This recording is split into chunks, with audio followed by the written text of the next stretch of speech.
brought to you by East Texas Professional Credit Union and John Fraser Allstate.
Texas Professional Credit Union. Thank you for holding in for our different programs. Good day, man. Good day,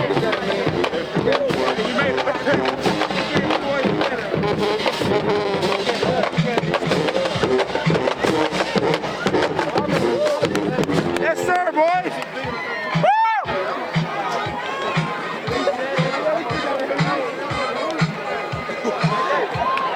You said you want to go right now. Get down. Shit. Hey. Thanks for Curtis Cole. Kurt. He said, he's like, we're going to do this after this? And I was like, yeah. Let's go!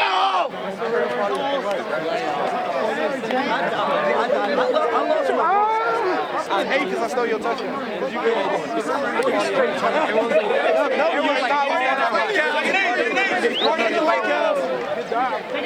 I tried. It's all like grab my foot. It's all like dove out. Get inside, man. Take a knee. Let's go. Do I hear free water burger? Obviously. Coach Griff, you got anything? Oh, yeah, O-line. Hey, guys, hey, seriously, congratulations. Now, give yourself 3 claps. 1, 2, 3. Good. Enjoy it, all right, but don't be satisfied with just this win right here. All right? Now, next week's a bye week. All right, Eric. So, hey, the schedule will be a little bit different, but we'll still practice. Now, Monday, I'll go ahead and let you know you'll be off on Monday. Hey, we still got stuff to work on. We got the Bass brothers at inside linebacker now. We got Monday off. Monday off. Yes. Hey, congratulations. I love y'all. Enjoy it. You got us. Hey, let's pray, man. Heavenly Father, Lord, we're so grateful for this victory. These young men, the work they put in, Lord. Help us to keep together as a family and just have unity in you, Lord. We love you. Keep us safe throughout this week. In the name of Jesus.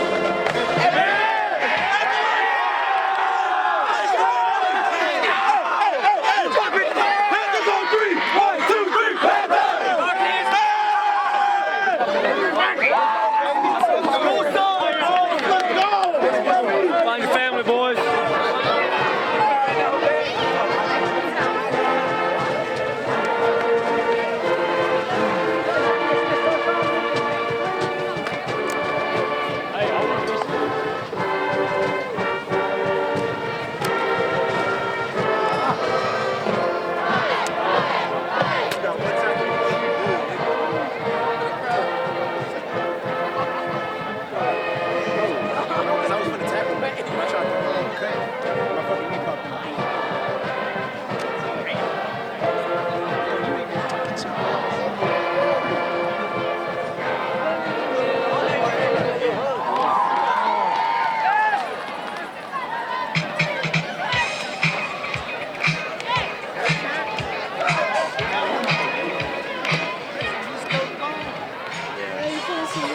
Yeah, I know.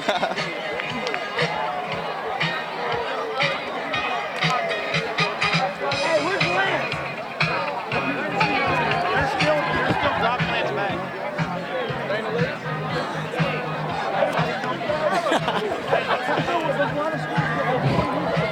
He got back. Oh, we on TV with QB. QB1 right here. On the wide receiver, best wide receiver. Playing good, dog.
feel getting to play in your very first varsity game? It feels great.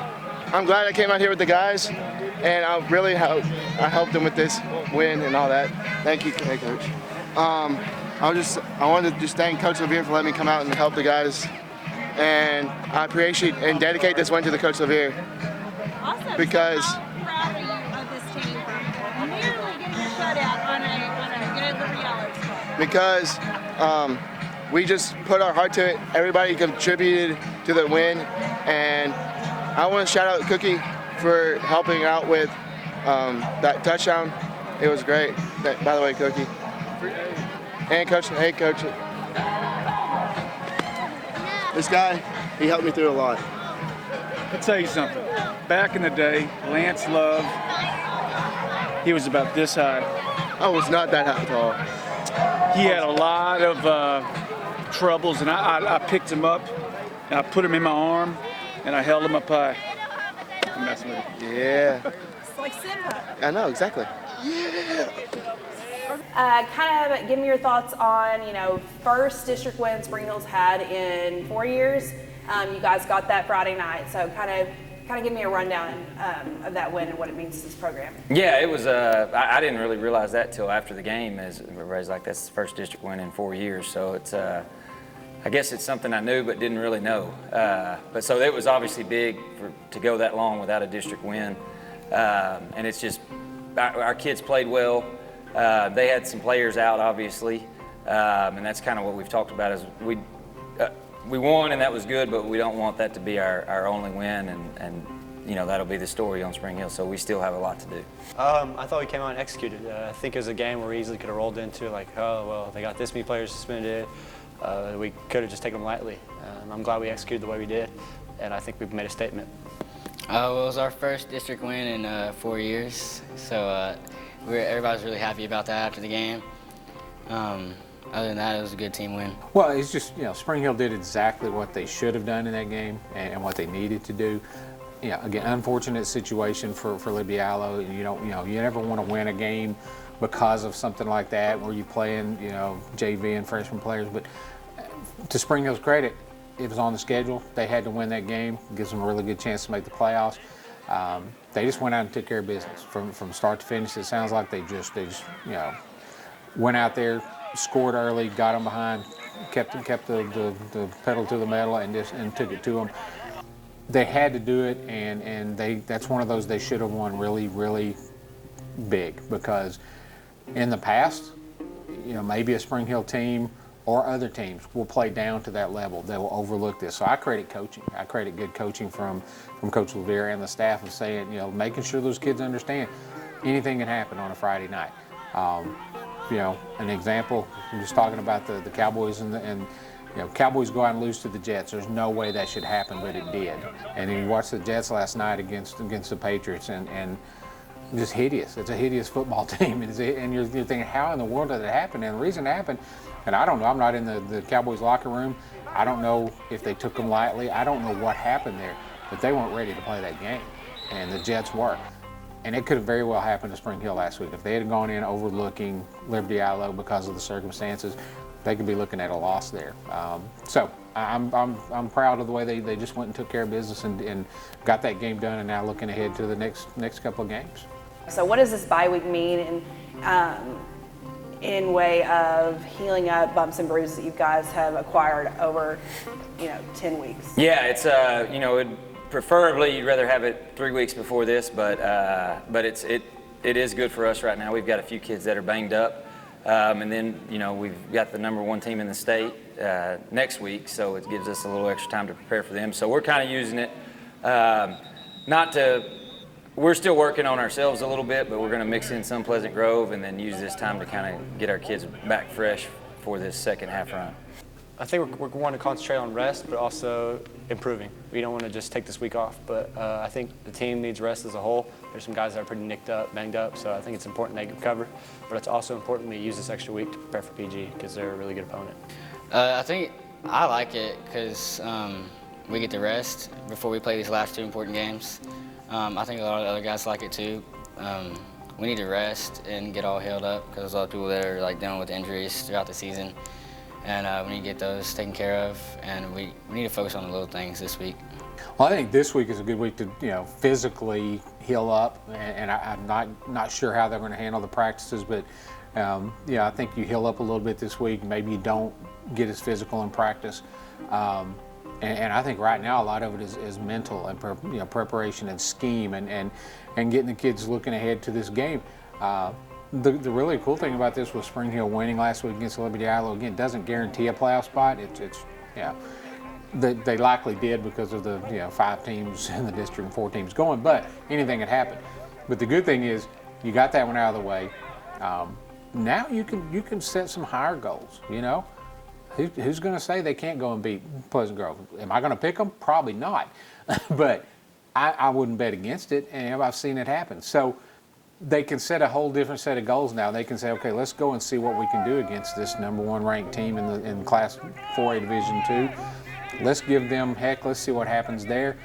And then they still have Pittsburgh out there. Instead of being satisfied with winning their first district game in 3 years, let's get a couple more. Let's get at least one more. Let's maybe get 2 more. I just think it flips a switch for Spring Hill on their goals. First #1 goal had to be win a district game after a long drought. They got that.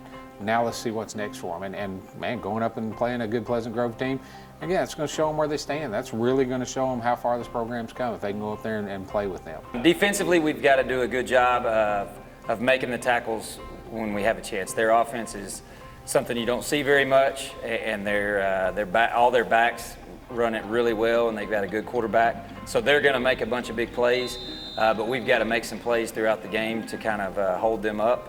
And then offensively, it's one of the best defenses, probably in the state, period. They're just, they're 6'7", 6'6", and 6'6". They've got 3 kids that are just abnormally tall.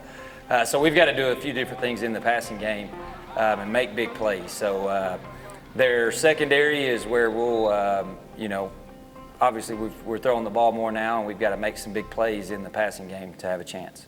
That's what we're focusing on. Turnovers is our #1 thing.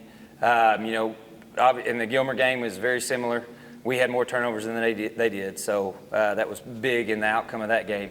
And then explosive plays, so limiting their big plays, and then we've got to have some ourselves. So the Gilmer game, we did a good job of making explosive plays. We just didn't do the turnovers, so we've got to put both of those together. We need to eliminate mistakes, period. They probably execute better than anybody in the state, and that's why they're #1 in the state.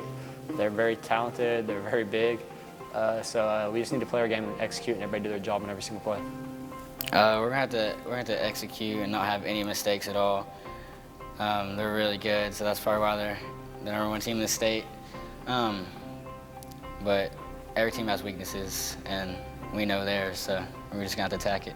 We're going to have to run the ball a little bit, and we've got to do a good job of getting the ball out quick because just the pressure that they can bring with those guys, you're not going to have 3 seconds back there. You really don't even have 2 seconds. So we've got to do that, and then we're adjusting some of the things we do just because of their height. There's certain passes that you see on film. There's a receiver wide open, quarterback's throwing it right to him, and then a hand goes up and knocks the ball down. So it's just something we got to factor in.